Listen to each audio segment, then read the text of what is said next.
A paz do Senhor, amados irmãos, daqui fala a vossa cantora Leiliana Alegria. Que Deus possa abençoar a sua vida hoje. Mais uma vez o Senhor nos permitiu estar aqui hoje e por isso nós estamos aqui. O nosso tema hoje é o poder da mulher que ora e vamos nos basear no livro de 1 Samuel, capítulo 1, versículo 10. Diz assim a palavra do Senhor. Ela, pois, com amargura de alma, orou ao Senhor e chorou abundantemente. Isso que significa que Ana, mesmo amargurada, continuou agradecendo a Deus pelas bênçãos que Deus lhe deu e por um filho que ela pediu tanto, que foi Samuel. Isso significa que mesmo nas aflições e mesmo quando você está a sofrer tentações ou batalhas espirituais, confia no Senhor porque Ele sempre estará contigo e sempre está contigo. A nossa convidada já se faz presente. Enquanto eu vou saudá-la, ela já vai se auto-apresentar. Bom dia. Bom dia, Leiliana. Bom dia a todos que nos acompanham. Eu sou a Laurinda Sequeira e hoje estou aqui no programa da Leiliana Alegria. E é para mim uma honra falar sobre um tema tão importante quanto necessário para a igreja e para a sociedade. Amém. Irmã Laurinda, obrigada por participar, por estares aqui no nosso programa. O nosso tema hoje é o poder da mulher que ora. Eu gostaria, já me surgiu uma pergunta. Como tem sido a sua vida de oração? A minha vida de oração, graças a Deus, ela tem sido constantemente e pela graça de Deus, tenho sido renovada por causa da oração. No entanto, eu coloco a oração em primeiro lugar. Eu reconheço a oração em primeiro lugar porque entendo que a oração é a comunhão com Deus. Ela nos ajuda a desenvolver-se tanto espiritualmente quanto intelectualmente. Amém. Em tudo isto que a irmã Laurinda disse, o que a irmã Laurinda acha sobre a oração? Será que a oração... Para que serve a oração?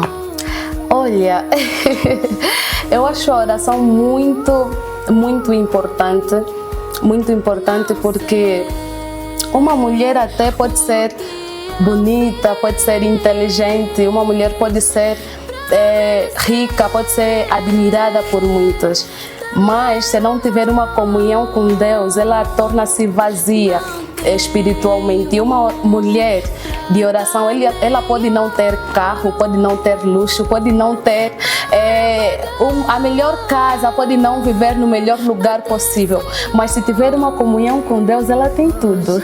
Por isso que a oração é muito importante para nós, porque ela não nos ajuda só a alcançar as coisas terrenas, ela nos ajuda a ter comunhão com o dono da vida. Aleluia, amém. Assim como a nossa irmã Laurinda disse muito bem, a oração é uma ferramenta muito, mas muito importante, porque é com a oração que nós conseguimos se comunicar com o nosso Jesus Cristo. Exatamente. Irmã Laurinda, quais são as características que uma mulher que ora deve ter? Bem, primeiro ponto é a humildade. A humildade. Uma mulher que ora, ela tem humildade. Eu posso até dizer que existem, e devemos entender que existem mulheres que não oram, não vivem a mesma vida que a nossa. E muitas delas acabam sendo desrespeitadas por outras mulheres. Então, como mulheres que oram, nós precisamos entender que, do mesmo jeito que alcançamos a graça de Deus, elas também precisam de misericórdia. No entanto, existem dois tipos de pecados, eu posso aqui dizer, pecados ocultos e pecados visíveis. Quando nós falamos de pecados visíveis, nós estamos a falar de pecados que muitas das vezes as pessoas podem ver, podem enxergar, e pecados ocultos são pecados que nós cometemos, mas ninguém sabe. Lá na nossa casa, no nosso quarto, às vezes cometemos muitas coisas. E para dizer que não é necessariamente ser prostituta, não é necessariamente ter uma vida em que as pessoas possam olhar e falar: a fulana vive mal. Às vezes nós nos prendemos a pecados que nós consideramos simples, como fofoca, inveja, como a falta de perdão. Tem muitas mulheres que não gostam de perdoar. Então uma mulher que ora, ela reconhece que a graça de Deus lhe alcançou. Com base à graça de Deus que lhe alcançou, ela reconhece que precisa estender a mesma graça para outras pessoas. Então devemos ser humilde. Outra característica é ter domínio próprio. Existem mulheres que não sabem agir, mulheres que só gritam, quando estão cheias de raiva, elas querem falar o que lhe convém e o que elas quiserem, percebes? No entanto, uma mulher que tem domínio próprio, ela consegue entender e saber como falar, como agir, onde falar e onde agir. E também uma mulher que de oração apresenta características como caráter. Uma mulher que vai à igreja, eu até gosto de tocar nesse ponto porque as pessoas acham que uma mulher cristã, ela não precisa vestir-se de saias compridas, não precisa vestir somente vestidos longos. É necessário zelar por esse ponto. Nem sempre a roupa define o nosso caráter, mas quando eu falo de caráter, eu falo de pessoas que elas apresentam as características de Cristo. A roupa não define o caráter de ninguém, mas uma mulher que tem caráter, ela sabe se vestir, ela sabe se apresentar. Então, e uma mulher de oração, ela tem as características de influenciar. Ela influencia onde quer que ela esteja, influencia o ambiente, influencia no trabalho, influencia na universidade, influencia aonde quer que ela esteja. Recentemente, o pastor Isaac, ele esteve no encontro com Abba e ele falou sobre um ponto muito importante, é que às vezes Deus não vai nos abençoar em um lugar de trabalho em que todo mundo é cristão. Às vezes nós vamos trabalhar em lugares em que nós vamos precisar conviver com pessoas não cristãs.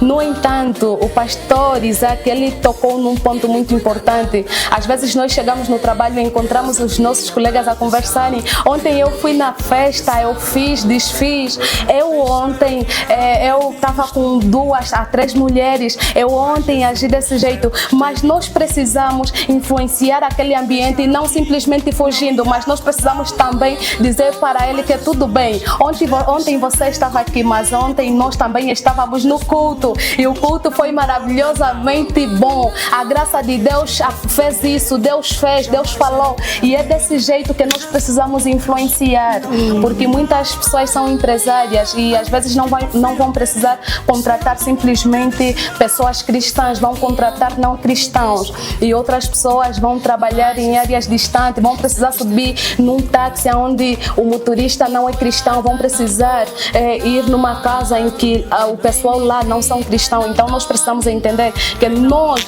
próprios vamos influenciar com a graça de Cristo. Nós não seremos influenciados com base ao ambiente, mas nós vamos influenciar com base ao Espírito Santo de Deus que opera em nós. Amém, amém. A nossa irmã Laurinda disse muito, mas muito bem, porque é isso que a palavra de Deus nos ensina. Porque Deus não olha na roupa, não olha no vestuário, não olha na cor, não olha como é que você se vestiu. Deus olha no coração. Se o teu coração está limpo, não se preocupe, porque Deus sempre estará contigo. Pois a palavra de Deus diz em Mateus capítulo 7, versículo 1: não julgues para que não seja julgado.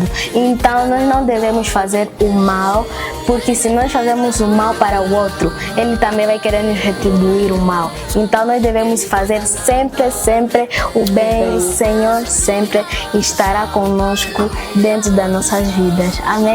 Amém, glória a Deus. Então foi assim o nosso cantinho. Que Deus abençoe. A tarefa que eu deixo hoje é que os nossos irmãos passam a ser mais convenientes, passam a ter mais o amor ao próximo, que possam ler em Marcos capítulo 6 ao seu versículo 33 e vão aprender mais coisas. Que o Senhor abençoe.